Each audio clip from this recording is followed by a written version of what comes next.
Salmos 46, de 1 a 3, diz assim: Deus é o nosso refúgio e fortaleza, socorro bem presente na angústia. Pelo que não temeremos, ainda que a terra se mude, e ainda que os montes se transportem para o meio dos mares, ainda que as águas rujam e se perturbem, ainda que os montes se abalem pela sua braveza. Versículo 7.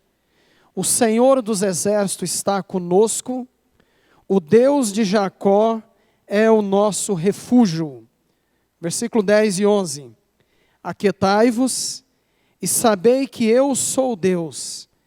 Serei exaltado entre as nações, serei exaltado sobre a terra. O Senhor dos exércitos está conosco, o Deus de Jacó é o nosso refúgio. Amém, irmãos? Vamos falar todos juntos este último versículo? O Senhor dos exércitos está conosco, o Deus de Jacó é o nosso refúgio. Amém? O fato de nós estarmos hoje aqui, irmãos, nessa condição de dividirmos aqui os cultos em 2 períodos, de tomarmos todas essas precauções que estamos tendo neste momento, os irmãos sabem muito bem que tudo isso nós estamos vendo com muita clareza, que é por conta desta doença que nós estamos observando aí, a chamada Covid-19, né, ou coronavírus, essa epidemia que virou uma pandemia, segundo os estudiosos. Então tudo isso, amados, é por conta disso que nós estamos dessa forma, os irmãos sabem muito bem. Eu confesso aos amados que em pelo menos 50 anos, nós nunca tivemos no mundo uma crise, vamos assim dizer, nesta proporção. Nós nunca tivemos no mundo algo que mexesse com toda a humanidade igual nós estamos vivendo nesses últimos dias. Este momento que nós estamos passando, essa chamada crise, vamos assim dizer, ela mexeu com a economia, com a saúde principalmente, mexeu com a educação, mexeu com as famílias, com a sociedade num todo. Os irmãos podem observar que as palavras que mais nós escutamos todos os dias na televisão, nas conversas, no trabalho, enfim, aonde estamos, nos WhatsApp, né, vamos assim dizer, as palavras que nós mais escutamos é o quê? É coronavírus, é crise, é caos, é desemprego, é morte, e aí vai. São tantas palavras negativas que a todo momento nós estamos escutando. Não tem como não escutar. Você liga a televisão, o assunto é pandemia. Você vai no trabalho, o assunto é pandemia. Muitas empresas estão aí fazendo as reduções de jornada de trabalho, muitos ficaram desempregados por conta dessa situação. Muitos comércios ainda estão abrindo aí aos poucos. Ontem eu passei próximo do shopping ali, era 9 horas da noite, eu achei estranho, mas estava tudo fechado. É estranho ver um shopping fechado, né? Onde normalmente o shopping bem iluminado. Mas tudo isso, amados, é uma realidade que nós estamos vivendo. Mas eu queria dizer para os irmãos que essa, vamos assim dizer, essa situação, essa doença que nós estamos vivendo, eu digo aos irmãos que ela tem gerado uma doença muito pior do que o Covid-19. Por que eu digo isso? Porque, amados, toda essa situação tem gerado na humanidade desânimo. Tem gerado na humanidade a falta de esperança, incredulidade. Eu vou dizer uma coisa para os irmãos, que o desânimo, a incredulidade, é muito mais letal do que essa doença que nós estamos presenciando nos dias de hoje. Muito mais letal. Eu digo que é muito mais letal, porque o desânimo, a incredulidade, tem matado, sabe o que, irmãos? A esperança. Muitas pessoas estão sem esperança, sem perspectiva.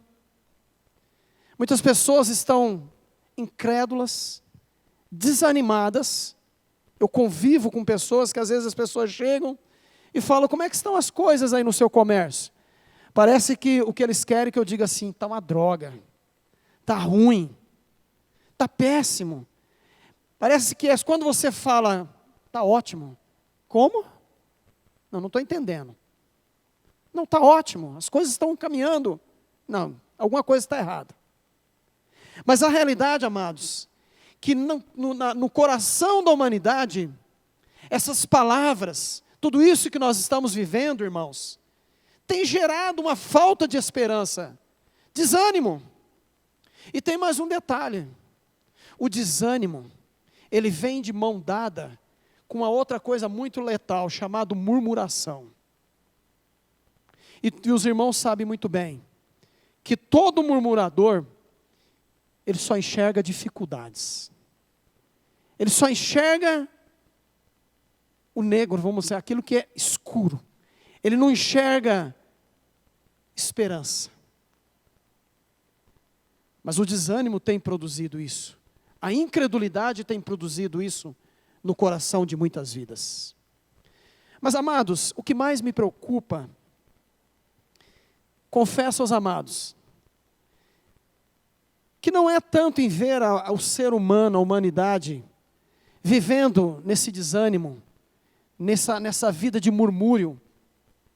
O que mais me surpreende, irmãos, e o que mais me entristece, sabe o que é? É ver o desânimo, a incredulidade e a murmuração contaminando os filhos de Deus. É isso que mais me assusta. Eu confesso que alguns dias atrás eu estava em pânico em ver que muitos dos nossos irmãos estavam desesperados por conta de tudo isso. Nós que pregamos uma vida de esperança, nós que dizemos que Deus é o nosso refúgio e fortaleza, socorro bem presente em tempo de angústia, nós que devemos trazer uma palavra de esperança, nós que declaramos que nenhuma praga chegará à tua tenda, não é isso que nós falamos, irmãos? Ou vamos rasgar aquele salmo ali? Mas eu confesso aos amados, que isso tem mexido muito comigo. Isso tem me entristecido muito, em ver tudo isso. E eu confesso aos irmãos, que em toda a minha vida cristã, eu nunca vi tanta falta de fé, tanta incredulidade no meio do povo de Deus, igual nós estamos vivendo nesses últimos dias. Irmãos, nós não entramos nem na tribulação. Isso aqui nem se compara o que há de acontecer na grande tribulação. Nem se compara. E aí, amados, a impressão que dá é que todas essas notícias, tudo isso, cegou os nossos olhos. E nós ficamos estáticos, parados, vendo as coisas acontecer e ficamos assustados. E aí, irmãos, eu tenho conversado com o Senhor. E tenho falado muito com o Senhor. Senhor, o que está acontecendo com o povo? Senhor, o que está acontecendo com a tua igreja sobre a face da terra? O que está acontecendo, Senhor? E amados, terça-feira nós tivemos uma reunião. E aí nós decidimos que teríamos os cultos às 17h30 e outro culto daqui a pouco às 19h30. E o pastor Paulo falou assim, às 17h30 o irmão César vai pregar. Eu nem sabia, ele falou na hora ali. E eu fui diante do Senhor. E esse assunto está me incomodando. E eu pedi uma resposta do Senhor. Senhor, por que tanto desânimo? Por que tanta incredulidade? Por que tanta cegueira, Senhor? Por que nós não estamos conseguindo ver que em tudo isso a tua mão está? Por que, Senhor, que nós não estamos conseguindo ver? E o Espírito Santo de Deus me levou para um texto, uma passagem no Velho Testamento, que espelha um momento na vida do povo de Israel, um momento de desânimo, um momento de incredulidade, um momento terrível, onde houve muitas mortes, mas muito mais do que morte física, neste momento do povo de Israel, houve morte da esperança. Houve morte da alegria. Houve morte da confiança no Senhor. Eu quero que você abra a palavra de Deus, nesse texto que nós vamos ler aqui, lá em Números, no capítulo 13. E observe bem o que aconteceu, Números, capítulo 13. E observe bem aqui, o que aconteceu neste momento da vida do povo de Israel. Mas olha aqui um pouquinho. Antes de nós lermos aí Números capítulo 13, eu não sei se todos vocês já leram esse capítulo de Números 13, depois nós vamos ler o 14. Mas para quem nunca leu, eu queria fazer aqui um breve panorama aqui do como chegou neste momento. Os irmãos sabem muito bem que o povo de Israel, eles viveram na escravidão do Egito por mais de 400 anos, sobre a opressão dos faraós. Chegou um momento que eles já não suportavam mais aquela situação. Então eles clamaram ao Senhor, falaram com o Senhor e pediram ao Senhor que o Senhor os libertasse daquela situação. E os irmãos sabem muito bem que o Senhor levantou um homem chamado Moisés, e Moisés foi o homem que Deus usou para ir diante daqueles governantes, e ali o Senhor os tirou da escravidão do Egito. O povo então sai ali do Egito, rumo a uma terra do qual o Senhor tinha dado uma promessa a Abraão, Isaque e Jacó. Havia uma promessa. Então o povo sai rumo a Canaã. Durante a jornada até Canaã, Deus dá ao povo as leis. Deus estava ali ensinando o povo como cultuar, como servir agora ao Deus de Israel. Então, amados, nós chegamos num determinado momento desta passagem do povo no deserto, rumo à terra de Canaã. O Senhor chega para Moisés e diz, para que Moisés enviasse 12 espias, para que eles fizessem um reconhecimento da terra do qual o Senhor ia dar para eles. Eu não sei quantos quilômetros eles estavam de Canaã, mas eu garanto para você, eles estavam bem perto de Canaã. da terra prometida. Porque entre a ida e a volta durou 40 dias. Eles não tinham carro, não tinham avião. Certamente foram a pé. Então eles estavam muito próximos da terra prometida. E o Senhor fala: separa 12 homens dos principais e vá até a terra. Essa terra que o Senhor prometeu. E no versículo 1 diz assim: e falou o Senhor a Moisés dizendo: envia homens que espiem a terra de Canaã, que eu hei de dar aos filhos de Israel. De cada tribo de seus pais enviareis um homem, sendo cada qual maioral entre eles. E enviou-os Moisés do deserto de Parã, segundo o dito do Senhor. Todos aqueles homens eram cabeça dos filhos de Israel. Eu vou pular aqui, porque de cada tribo teve um. Versículo 17. Enviou, pois, Moisés a espiar a terra de Canaã, e disse-lhes: subi por aqui para a banda do sul, e subi a montanha, e vede que terra é, e o povo que nela habita, se é forte ou fraco, se pouco ou muito. E qual é a terra que habita, se boa ou má? E quais são as cidades em que habita, se em arraiais ou em fortalezas? Também qual é a terra, se grossa ou magra, e se nela há árvores ou não? E esforçai-vos, e tomai do fruto da terra. E eram aqueles dias, os dias das primícias das uvas. E vamos lá, versículo 23.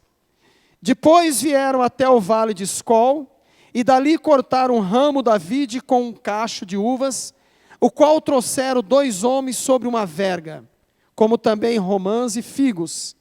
E chamaram aquele lugar o vale de Escol, por causa do cacho que dali cortaram os filhos de Israel. Depois voltaram de espiar a terra, ao fim de 40 dias. E caminharam e vieram a Moisés e a Arão e a toda a congregação dos filhos de Israel no deserto de Parã e Cádiz, e tornando-lhe deram conta a eles e a toda a congregação, e mostraram-lhes o fruto da terra. E contaram e disseram: fomos à terra que nos enviaste, e verdadeiramente mana leite e mel, e este é o fruto. O povo, porém, que habita nesta terra é poderoso, e as cidades fortes e muito grandes. E também ali vimos os filhos de Anak. Os amalequitas habitam na terra do sul, os heteus, jebuseus, amorreus habitam na montanha, e os cananeus habitam ao pé do mar e pela ribeira do Jordão. Então Caleb fez calar o povo perante Moisés e disse: subamos animosamente e possuímo-la em herança, porque certamente prevaleceremos contra ela. Porém os homens que com ele subiram disseram: não poderemos subir contra aquele povo, porque é mais forte do que nós. E infamaram a terra que tinham espiado perante os filhos de Israel, dizendo: a terra pelo meio da qual passamos a espiar é terra que consome os seus moradores, e todo o povo que vimos no meio dela são homens de grande estatura. Também vimos ali gigantes, filhos de Anak, descendentes dos gigantes, e éramos aos nossos olhos como gafanhotos, e assim também éramos aos seus olhos. Irmãos, este foi o relatório que os espias trouxeram àquela congregação, salvo Josué e Caleb. Qual foi o relatório que eles trouxeram, irmãos? O relatório foi o seguinte: realmente a terra é muito boa, a terra é fantástica, essa terra é uma terra próspera, é como diz o Senhor na sua promessa, é uma terra que mana leite e mel. Está aí o fruto. Vocês observaram que eles cortaram um cacho de uva? E como é que tiveram que trazer o cacho de uva, irmãos? Numa Vara. Imagina, Maico, você na frente, eu aqui atrás e o cacho de uva. Imagina o tamanho que era os cachos de uva daquela terra. Que terra preciosa que o Senhor tinha prometido ao povo. E eles chegaram com o relatório e disseram: olha, realmente a terra é muito boa. Mas, amados, eles trouxeram outras notícias também, parecendo as notícias da Rede Globo. Trouxeram outras notícias. E qual foi as notícias que eles trouxeram? Eles disseram: olha, a terra é fantástica, mas nós não podemos tomar posse dela. Sabe por que nós não podemos tomar posse? Porque lá existem os filhos de Anak. Sabe o que significa a palavra Anak? Pescoço comprido. Lá tem gigante. Os filhos de Anak são muito grandes. Lá existem homens experientes, homens muito mais fortes do que a gente. Não tem. Não tem como prevalecer. E, amados, a notícia dos 10 espias começou bem, mas acabou muito mal. E, irmãos, sabe qual foi o resultado deste relatório para toda aquela congregação? Sabe qual foi o resultado? Capítulo 14. Então levantou-se toda a congregação, e alçaram a sua voz, e o povo chorou naquela mesma noite. Todos os filhos de Israel murmuraram contra Moisés, contra Arão, e toda a congregação lhe disse: se morramos na terra do Egito, ou se morreramos neste deserto. E por que nos traz o Senhor a esta terra? Para cairmos à espada? E para que nossas mulheres e nossas crianças sejam por presa? Não nos seria melhor voltarmos ao Egito? E diziam uns aos outros: levantemos um capitão e vamos voltar para o Egito. Irmãos, as más notícias que os espias trouxeram, o relatório que eles trouxeram, foram mais letais, muito mais letais, que mataram toda a esperança do povo. E eu vou abrir um parênteses e vou dizer uma coisa para você. As notícias do coronavírus, do Covid, têm sido muito letais, porque está matando a esperança do povo de Deus. Você pode dizer: irmão César, não seja imprudente. Eu não estou dizendo, irmãos, que nós devemos ser imprudentes. Eu estou dizendo, irmãos, que maior é o que está em nós do que o que está no mundo. O que eu estou dizendo para você, meu irmão, é que a palavra de Deus nos fala em Jó, no capítulo 14, que os seus dias e os meus dias estão contados com o Senhor. E Deus colocou os limites na nossa vida, e nós não passaremos além dele. As más notícias que trouxeram ao povo de Israel foram terríveis. Começaram muito bem, mas gerou no coração do povo desânimo. Gerou no coração do povo incredulidade. Gerou no coração do povo murmuração. Gerou no coração do povo de Israel revolta. E eu tenho aprendido uma coisa, meu irmão. O desânimo, quando você entra no desânimo, o desânimo, ele gera medo, ele gera insegurança, ele gera cansaço. O desânimo, eu até coloquei aqui, ele gera uma falta de esperança. O desânimo, amados, produz tristeza. quando você entra por este caminho, irmãos, quanta tristeza. Agora você sabe por que muitas vezes nós ficamos como eles estavam aqui, desanimados, incrédulos? Sabe por quê? Eu quero que os irmãos observem bem aqui. Pelo menos 3 fatores geram desânimo. Pelo menos 3 fatores produziu nesse povo: incredulidade, revolta, murmuração. Pelo menos 3 fatores. O primeiro fator está no versículo 28, onde eles disseram o seguinte: o povo que habita nessa terra é poderoso, as cidades fortes, as cidades fortes e muito grandes, e também ali vimos os filhos de Anak. Entenda o seguinte: filhos de Anak, os gigantes. Observe o que diz o versículo 28. O povo que habita nessa terra é poderoso. O primeiro fator, irmãos, que gera desânimo na vida da gente, sabe como que é? Exatamente o que aconteceu aqui. Sabe o que acontece, amados? É quando nós olhamos para os problemas, para as adversidades, e quando nós só enxergamos os problemas e as adversidades, e nós nos esquecemos das promessas do Senhor. Eles não lembraram da promessa do Senhor. Você sabe qual era a promessa do Senhor? Eu estou correndo aqui porque daqui a pouco vem outro culto. Por isso, senão eu ia ler lá qual era a promessa.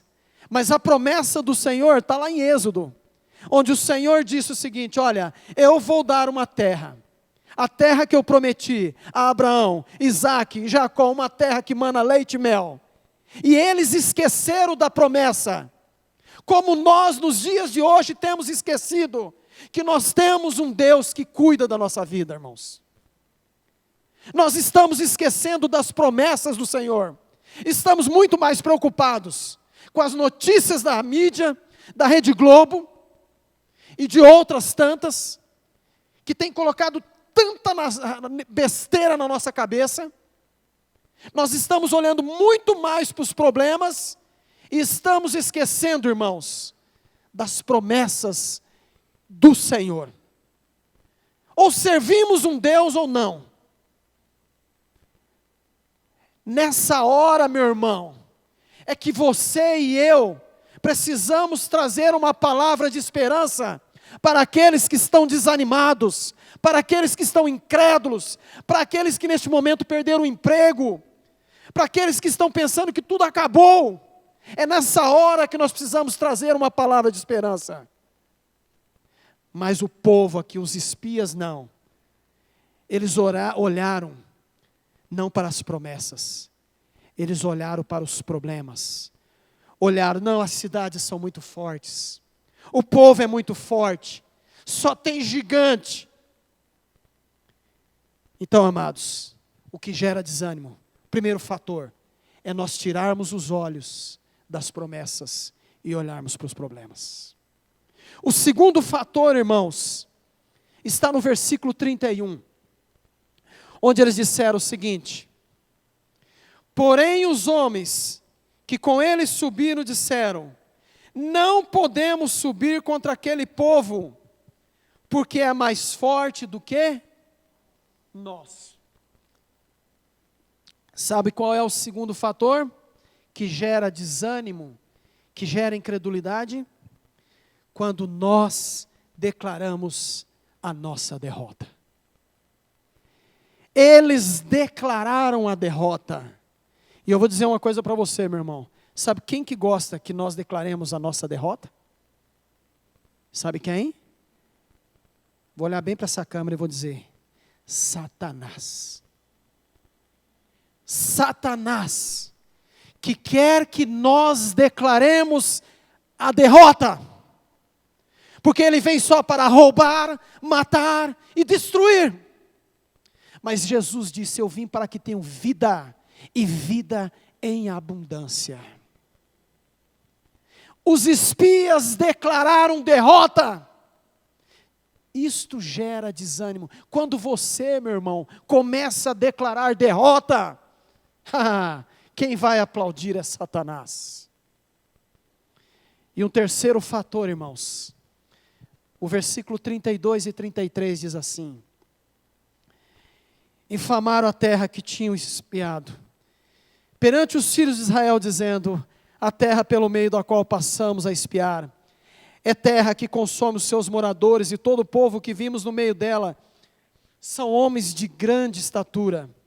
Também vimos ali gigantes, filhos de Anak, descendente dos gigantes, e éramos aos nossos olhos como gafanhotos, e assim também éramos aos seus olhos. Éramos aos seus olhos. Amados, um terceiro fator que gera desânimo em nossas vidas, sabe o que é? Quando nós tiramos conclusões precipitadas.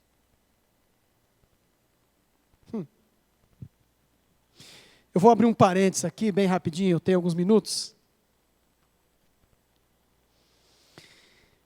Eu tenho um inquilino, e essa semana ele me procurou. E ele falou assim, ele me chama de Senhor César. Senhor César, nosso contrato vence dia 9 de maio agora. Como é que fica? Eu falei: fulano, ele se renova automaticamente.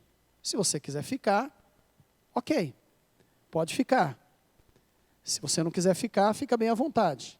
Mas automaticamente se renova.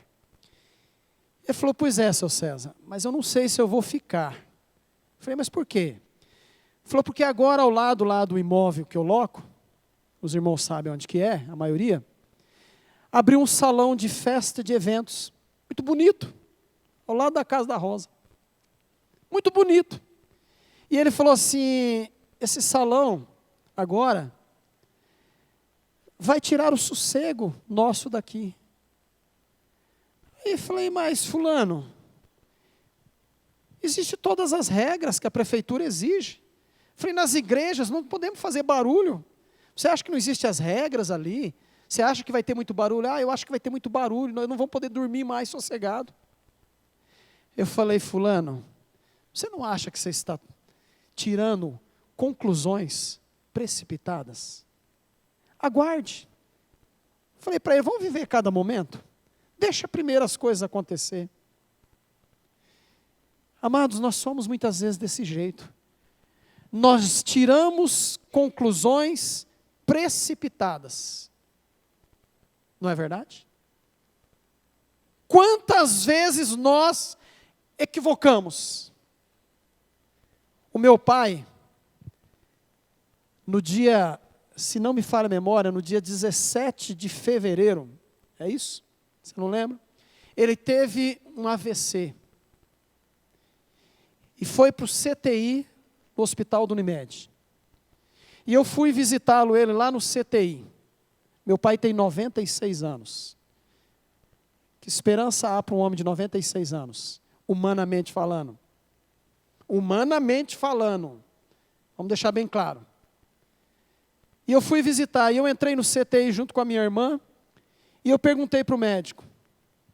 Perguntamos: e aí, doutor, qual é a esperança para ele? O médico falou assim: olha, ele é um senhor de idade, claro. Mas vamos fazer o seguinte, vamos viver dia a dia. Vamos cada dia viver cada dia. O médico falou assim: tof! Deu um tapa na minha cara. Passados-se 2 meses, meu pai está lá na casa dele. Está lá. Não sei até quando vai ficar. Mas ficou 2 meses no hospital. O Senhor ouviu as nossas orações e ele está lá. O médico falou: vamos viver dia a dia. Porque naquele momento, a minha expectativa é que ele já ia partir. Sabe o que é isso? Porque eu estava tomando decisões precipitadas. E aí a gente fica desanimado. Então, irmãos, o povo de Israel ficou desanimado por causa das más notícias. E o que trouxe desânimo a eles são esses fatores. Olharam para os problemas e não para as promessas. Declararam a derrota antes de pisar na terra. E tomaram decisões precipitadas.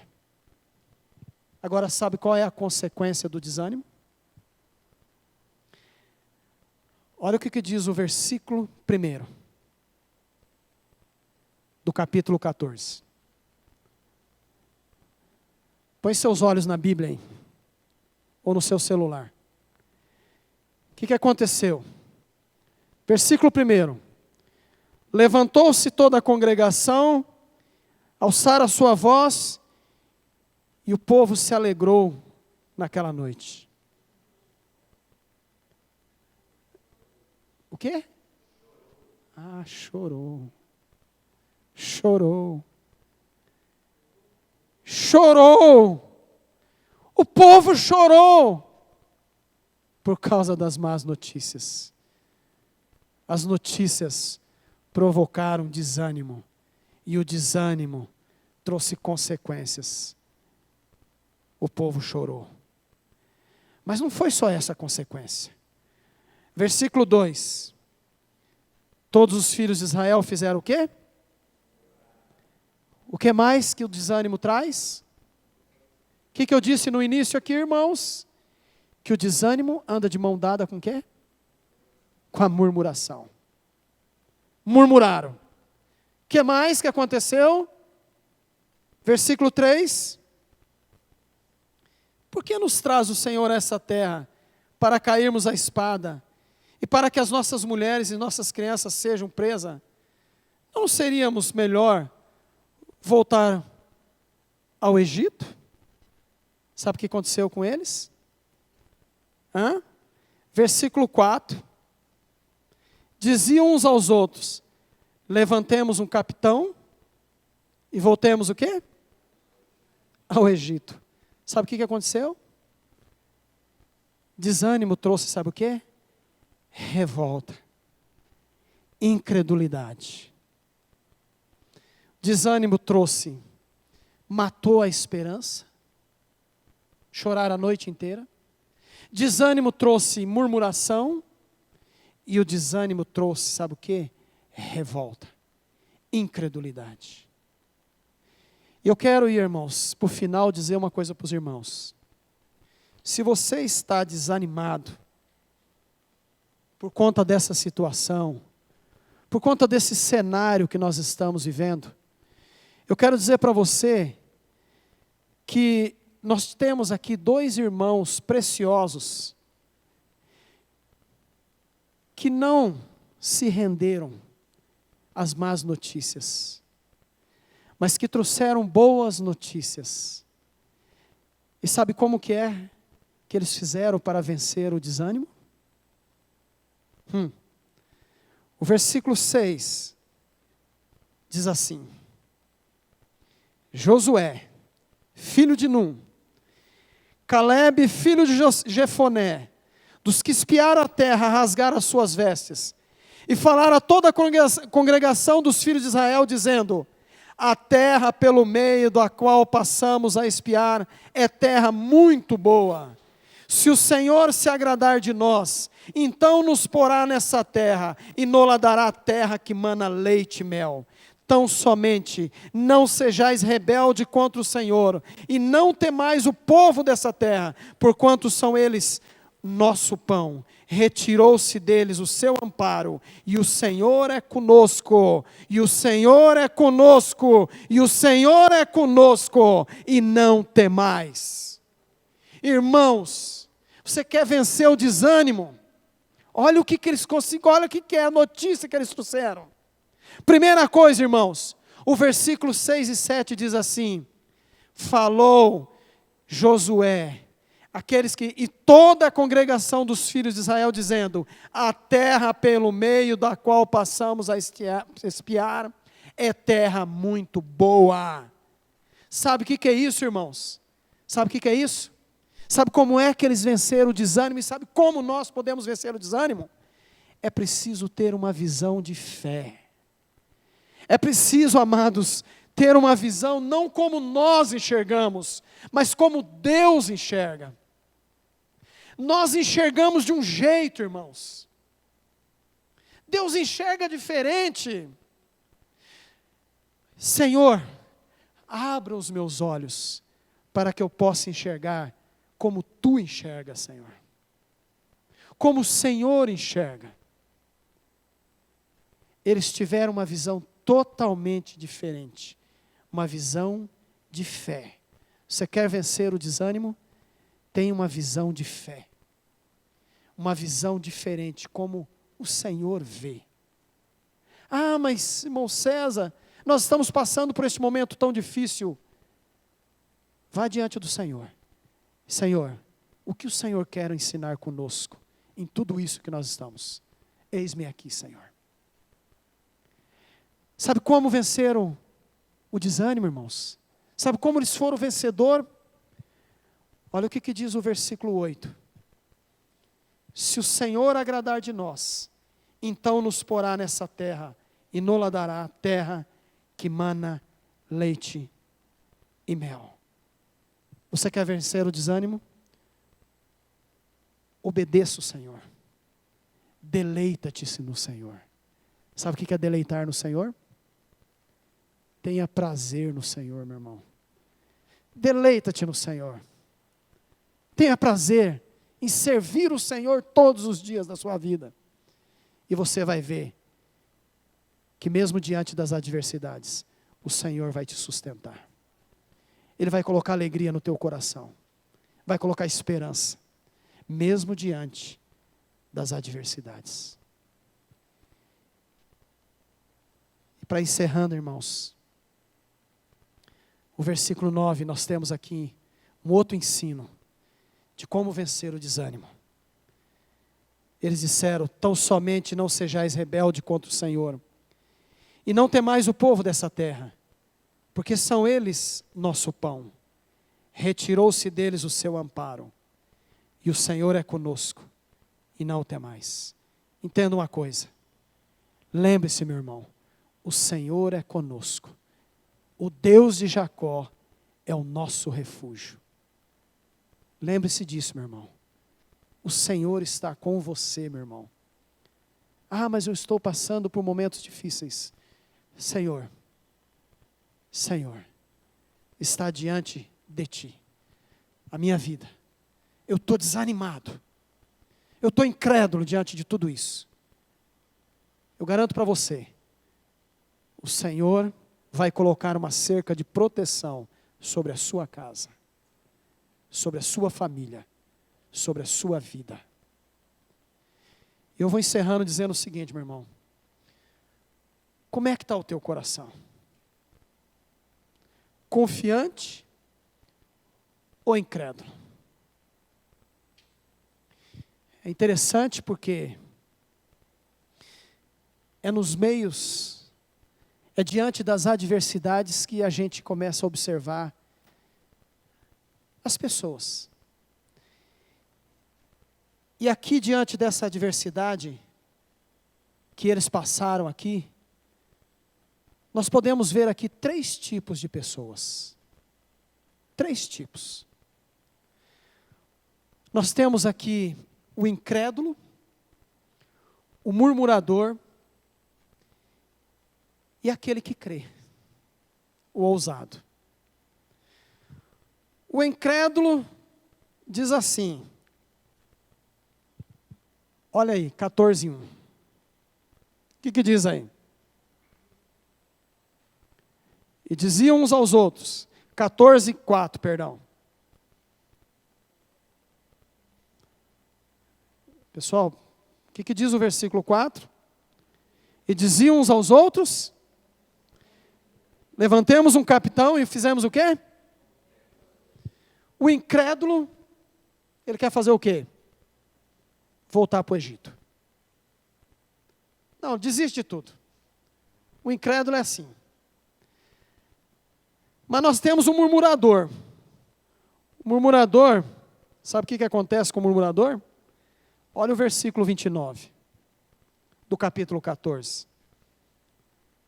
E neste deserto cairá o vosso cadáver, como também todos os que foram cotados segundo toda a vossa conta, de 20 anos para cima, e os que dentre vós contra mim, o quê? O murmurador, ele morre no deserto. O incrédulo quer voltar para trás. O murmurador, ele morre no deserto. E o ousado? Aquele que crê. Olha o que diz o versículo 24. Porém o meu servo Caleb, porquanto nele houve o quê? Outro espírito. E perseverou em seguir-me. Sabe o que vai acontecer com ele? Eu levarei a terra em que entrou, e a sua semente a possuirá em herança. O que crê, irmãos, ele toma posse. É nos momentos de adversidade que a gente enxerga isso. É no momento de adversidade que você vê. O incrédulo quer voltar para trás. O murmurador fica no meio do caminho. Mas aquele que crê, ele toma posse. Em qual grupo nós estamos? Nos incrédulos? Nos murmuradores?